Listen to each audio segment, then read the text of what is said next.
9:36. Gracias por continuar con nosotros.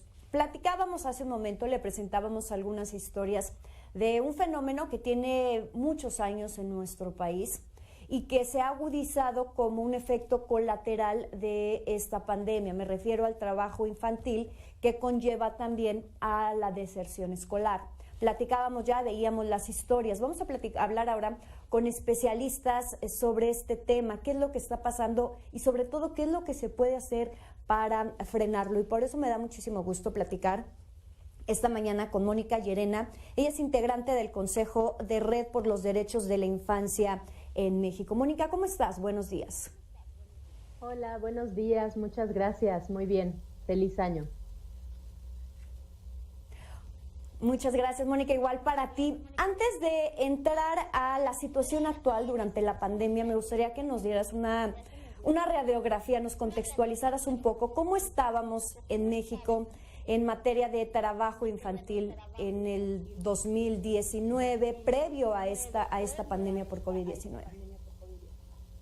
Sí, bueno, pues de acuerdo con las últimas cifras que contamos a nivel público, pues para 2014 se estimaba que 1 de cada 6 niñas, niños y adolescentes trabajaba, ¿no?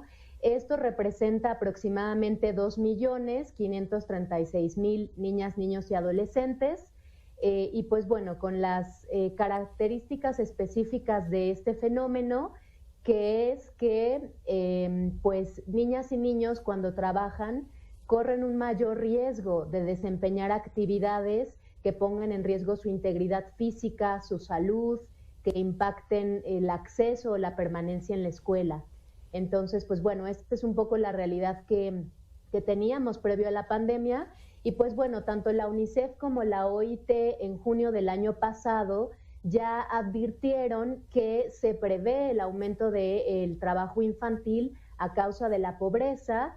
Y un dato que maneja UNICEF y la OIT es que cada vez que aumenta un 1% la pobreza, se estima que aumenta 0.7% el trabajo infantil. Entonces, pues este es un poco el panorama que tenemos. Nosotros también como organizaciones que tenemos presencia a nivel nacional, pues sí estamos constatando estos datos. Acompañamos escuelas en el ámbito rural indígena, en donde más de la mitad de los estudiantes, al estar cerrada la escuela y no tener condiciones tecnológicas para mantener la escuela desde casa, pues están abandonando la escuela, ¿no? Entonces, pues esa es una realidad. Previo a la pandemia, la desigualdad que existe en nuestro país, y con la pandemia, pues cómo esto se recrudece. Hablamos de que recrudecen estas cifras, recrudece este trabajo infantil, esta deserción escolar. ¿Qué tan complejo será recuperar esto? Que estos chicos, estos jóvenes que dejan la escuela durante esta pandemia y van a trabajar y aprenden a ganarse un dinero, regresen a las aulas. Bueno, se están haciendo, yo destacaría por lo menos 3 aspectos con los que contamos a nuestro favor para atender esta realidad y que se relacionan no solamente con el fenómeno en sí, sino también con las causas, ¿no?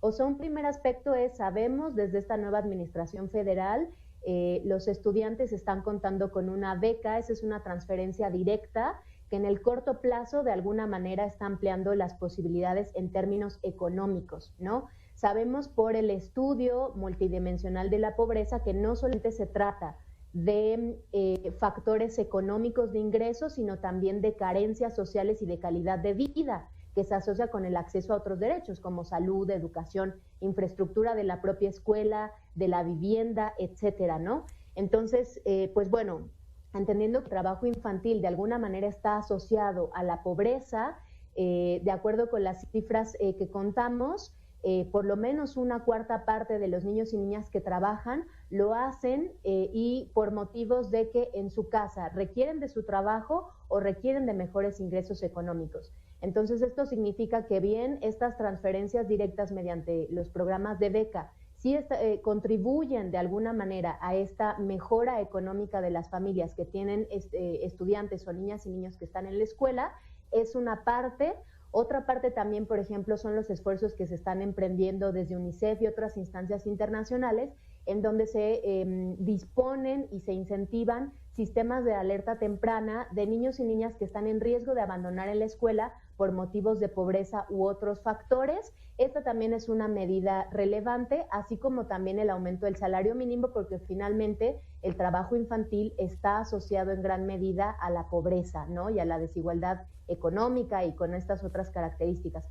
Entonces, de alguna manera, ¿qué es lo que sostenemos desde la sociedad civil y las organizaciones que acompañamos pues estas realidades? Por un lado, sí necesitamos atender las causas de este fenómeno. Un aspecto o algo que destaca a veces en este tema del trabajo infantil tiende a ser la criminalización de las familias, ¿no? Si entendemos que miembros de la familia tienen que trabajar porque es una necesidad para poder atender las cuestiones básicas de casa, el enfoque cambia, ¿sí? Entonces, en ese sentido, además de estas 3 medidas que se están realizando y que de alguna manera impactan a nivel estructural por qué un niño tiene que decidir trabajar, también se tiene que combinar con otras medidas. Por ejemplo, necesitamos que los sistemas de protección integral que actualmente tenemos a lo largo del país a nivel municipal cuenten con presupuesto suficiente. El sistema de protección integral tiene la finalidad de acompañar de manera integral los derechos de niñas y niños. Entonces, un niño que trabaja es un niño que probablemente está viendo afectado algún derecho en casa, algún derecho social, ¿verdad? Como acceso suficiente a alimentos, educación, salud, y eso significa que el sistema de protección integral tendría que coordinar la política pública para garantizar que esas condiciones estén garantizadas. Y, por ejemplo, en el caso de los niños y niñas trabajadoras que desempeñan actividades de riesgo, explotación, trabajos forzados, pues incluso contar con un plan que restituya sus derechos a nivel de materia laboral, que se supervisen las condiciones de trabajo, que niños y niñas no trabajen más de lo que establece la ley, que son más de 6 horas a la semana. Tenemos niñas y niñas en nuestro país que están trabajando más de 35 horas semanales. Esto significa que son más de 7 horas al día, ¿no? Esto definitivamente impacta las posibilidades que puede tener un niño para continuar con los estudios y todas las otras implicaciones en su vida social, ¿no? Entonces, eso es un fenómeno complejo y se relaciona mucho también con el mejoramiento de la calidad de vida y del ingreso económico de las familias. Mónica, hablando en específico de la beca que se proporciona por parte de las autoridades federales, ¿resulta suficiente, sobre todo tomando en cuenta que pues la generación de empleo no ha incrementado y lo veíamos previo a la pandemia? O sea, la pandemia es una situación específica, una crisis mundial, pero ¿es suficiente esta beca cuando no se está apostando más también a la generación de empleo? Así es insuficiente, es una medida puntual, ¿no?, que responde en un corto plazo a una realidad individual, pero a nivel estructural es necesario que este tipo de medidas se acompañen con políticas integrales que aumente el sector formal, regulado, con seguridad social, ¿verdad? Tenemos también una población que más de la mitad se ubica en el sector informal. Esto abre la puerta a que sean trabajos en donde no están garantizadas el respeto a los derechos de los trabajadores y la seguridad social.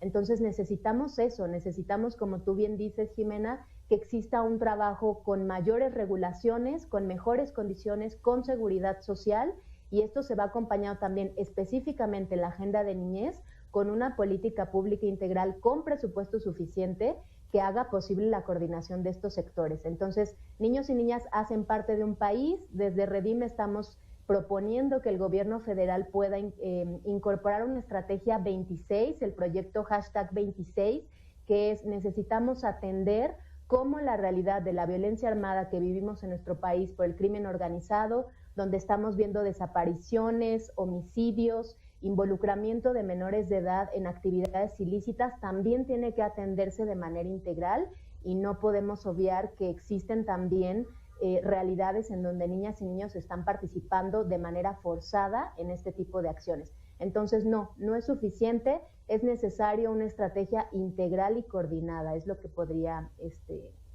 plantear desde Redim. Mónica, ¿algo que gustes agregar, algo que se nos escape de esta plática? seguir estas iniciativas y las propuestas que estamos haciendo desde sociedad civil y pues agradecerles a ustedes este espacio y la visibilización de este tema. Mónica, gracias a ti. Mónica Llerena, integrante del Consejo de Red por los Derechos de la Infancia en México. Un abrazo, Mónica. Buenos días. Gracias, buenos días.